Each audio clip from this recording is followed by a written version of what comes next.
Olá pessoal, sejam bem-vindos a mais um vídeo aqui no canal Finque, a chave de suas finanças. Meu nome é Emerson Bisco e neste vídeo vou falar sobre a tabela SAC, ok? O sistema de amortização constante, mais conhecido como tabela SAC, é um sistema amplamente utilizado em financiamentos imobiliários. Ele é conhecido como o sistema de amortização em que os valores das parcelas vão caindo a cada pagamento. Isto porque o valor da amortização, por ser constante, ou seja, ele vai ser sempre igual, quando somada ao valor dos juros que vai decrescendo parcela a parcela em função do saldo devedor estar sendo reduzido a cada pagamento, gerando assim valores das parcelas decrescentes. Então a tabela SAC ela é muito utilizada em financiamentos imobiliários, justamente porque ela tem essa característica no qual as parcelas vão decrescendo a cada pagamento. A tabela SAC ela pode ser utilizada em outros tipos de financiamentos que não sejam o financiamento imobiliário, mas não é muito comum. A grande maioria dos financiamentos e empréstimos existentes aqui no mercado brasileiro, eles basicamente utilizam a tabela Price e não a tabela SAC. Então, normalmente se encontra a tabela SAC somente em financiamentos imobiliários. Aqui na tabela SAC, ela é o tipo de sistema de amortização que é preferido por quem faz um financiamento imobiliário justamente pela redução do valor das parcelas que vão ocorrendo pagamento a pagamento. Mas tem que se tomar cuidado aí com os reajustes anuais que ocorrem nesses tipos de financiamentos, pois isso faz com que o valor da parcela seja reajustada e aumente de valor. Então, normalmente os financiamentos imobiliários, por terem uma característica de serem financiamentos de longo prazo, eles são reajustados anualmente pela instituição que fez esse financiamento. Então, não é por causa do sistema de amortização que a parcela acaba aumentando uma vez por ano, e sim por causa de um reajuste que o banco acaba repassando ao cliente. Mas, via de regra, a característica da tabela SAC é que o valor das parcelas vão sempre caindo, vão sempre decrescendo. Tá? Então, não confunda esse reajuste com um sistema de amortização. A diferença entre os dois sistemas, a tabela Price e a tabela SAC, está em como calcular as parcelas e as amortizações. Então, diferente da tabela Price, na SAC deve-se fazer a divisão do valor financiado pela quantidade de parcelas do financiamento para assim encontrar o valor da amortização.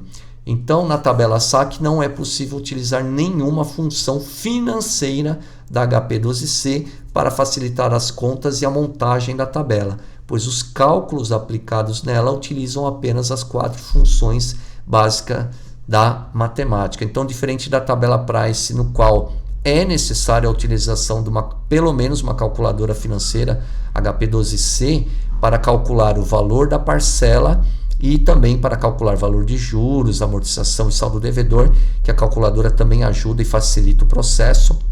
Aqui na tabela SAC não é necessário uma calculadora financeira para fazer essas contas, já que as contas envolvidas na tabela SAC são bem simples. Então, com qualquer calculadora é possível montar a tabela.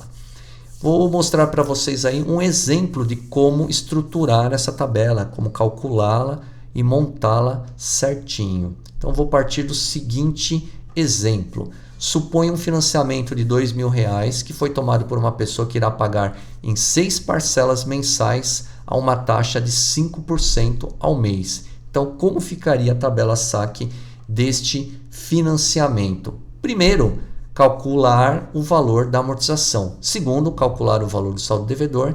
Terceiro, calcular o valor dos juros. E por último, quarto e último, calcular o valor da parcela. Então, diferente da tabela Price, que lá começa-se o processo da montagem da tabela calculando o valor da parcela, depois calcula-se o valor dos juros, depois calcula-se o valor da amortização e por final o saldo devedor. Aqui não, aqui já começa calculando de início o valor da amortização e na sequência o saldo devedor. Tá? Então, a característica de montagem é diferente da tabela Price. Normalmente, quem está estudando e aprendendo sobre as duas tabelas, enquanto não guarda bem essas características, acaba confundindo e acaba se perdendo ali na montagem. Então, é necessário se atentar a esse detalhe e essas diferenças de montagens para cada sistema de amortização. Então é necessário ter a estrutura da tabela pronta, é necessário que pelo menos essa tabela contenha número de parcela, valor de juros, valor de amortização e saldo devedor, o campo para o preenchimento desses valores, tá? Não importa a ordem.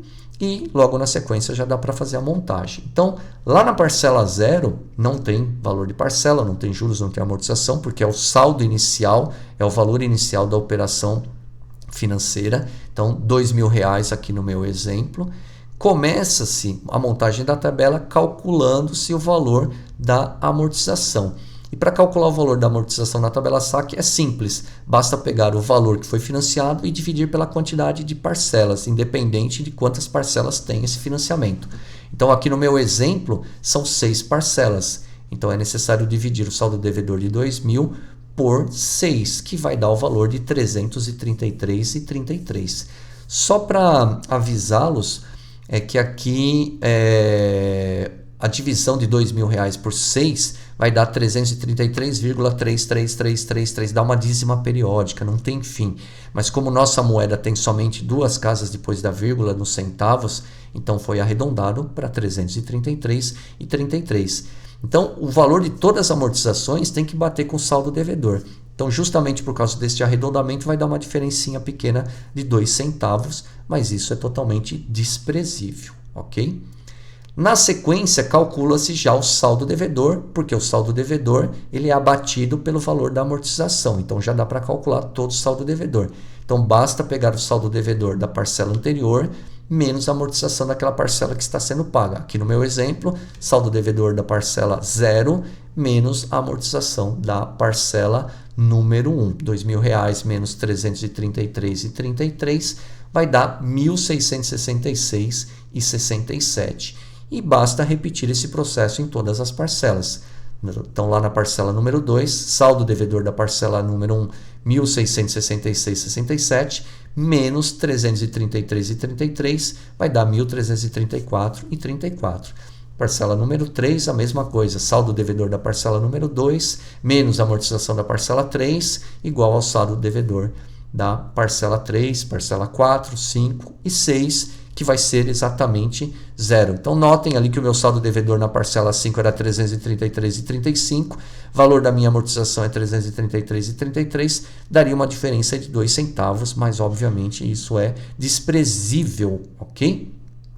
Na sequência, já é possível calcular o valor dos juros. O valor dos juros é a mesma sistemática aplicada na tabela Price. Então, saldo devedor do período anterior, da parcela anterior, vezes a taxa de juros. Então, aqui no meu exemplo, a taxa de juros é de 5%, saldo devedor da parcela número 0, vezes 5%, é o valor dos juros da parcela número 1, R$100.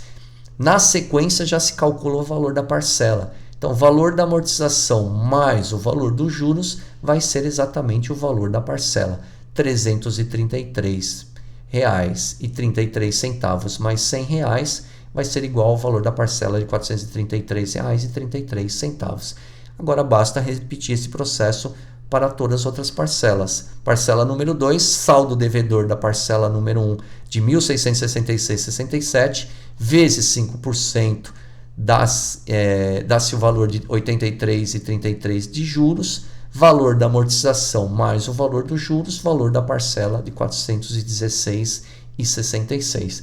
Parcela número 3, mesma coisa, 5% de 1.333,34, que é o saldo devedor da parcela anterior, parcela número 2, chega-se ao valor de 66,67, valor da amortização mais o valor dos juros, igual ao valor da parcela. Então, basta repetir isso até o final da tabela, chegando, né, no meu exemplo aqui, ao número 6, a parcela número 6. Então, você consegue perceber aqui que o valor da parcela vai decaindo, né, a cada pagamento. Justamente esta é a principal característica da tabela Price, que se difere da tabela SAC, que se difere da tabela Price, né? Lá na tabela Price o valor da parcela é sempre igual. Aqui na tabela SAC o valor das parcelas vão caindo pagamento a pagamento e o valor da amortização aqui é sempre igual. Então essas são as características marcantes desta tabela, ok? Bom, então era isso que eu tinha para falar neste vídeo. Eu espero que você tenha gostado, tenha aprendido algo, que ele lhe tenha agregado algum valor. Deixa seu like, acompanhe meu canal e até o próximo vídeo. Grande abraço a todos.